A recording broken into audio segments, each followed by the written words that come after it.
తాత ఓడది తాత అను ఓడది తాత అను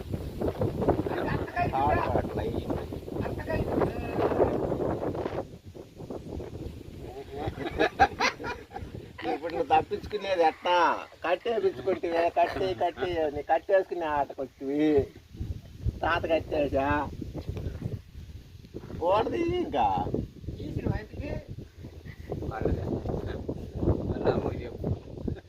కట్టేసుకునే ఆట ఇంటివి కట్టేసుకున్నాక ఓడ తీసే వాళ్ళు లేకపోతుంది పోండి ఎటు వెళ్ళాడు పోండి ఇంకా బయలుదేరి ఇంకా పోతున్నాళ్ళమ్మా అమ్మ మేము వెళ్ళిపోతున్నాలే మాకు ఆకలి అవుతుందమ్మా మేము అన్నం తినొస్తాము కూకో అమ్మా మళ్ళీ